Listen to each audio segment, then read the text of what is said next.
Kaixo guztioi, gu, Xabier Duran, Usoio Ebarriaga eta Daniel Delgado gara. Eta gaurkoan, uraren zikloa azalduko dizuegu.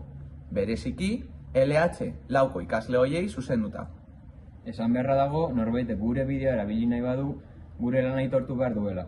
Halaber, ezin izango du dire irabazi bideo hau erabiliz, eta ezin izango du ditu gure lanaren eratorriak sortu. Orduan, esan dugun moduan, gaur uraren zikloa ikusiko dugu. Eta bereziki azalpen bat emango dugu. Hau da, ura nola mugitzen den naturan, forma batetik bestera. Ez da magia, baina gertutik begiratuz gero, antza badauka.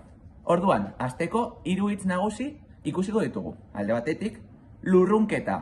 Zer da lurrunketa? Ura, estado likido batetik, estado gaseoso batera pasatzen denean. Eta, beste hitz bat da kondentsazioa, da kontrako prozesua.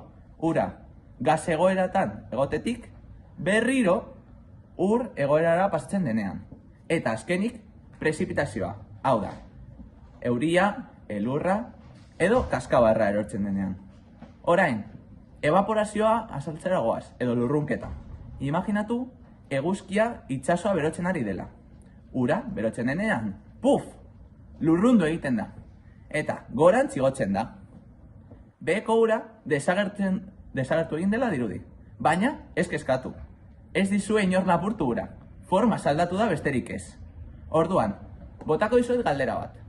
Zer behar du urak evaporatzeko? Beroa ala hotza? Bai, asmatu duzue. Beroa behar du. Ongi, orain goazen kondentsazioa.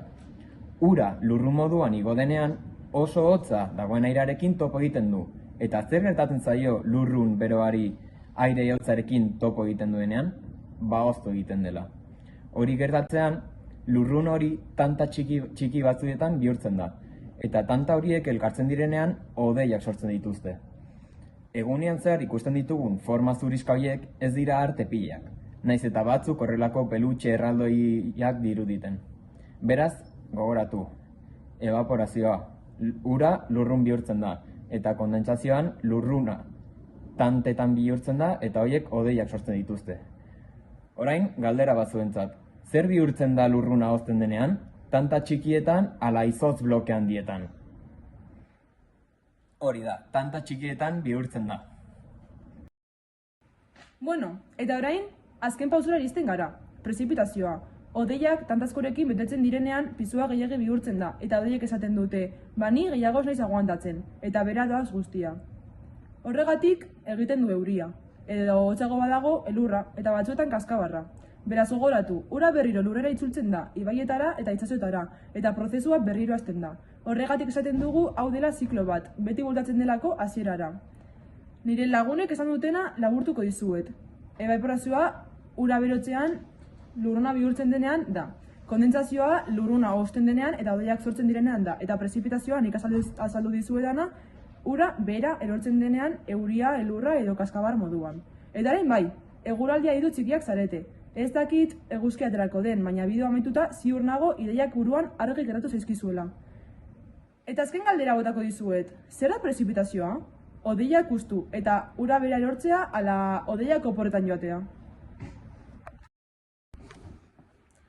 Eta bueno talde, hau izan da guztia. Espero dugu gurekin asko ikasi izanaz eta kontzeptuak oso argi geratzea.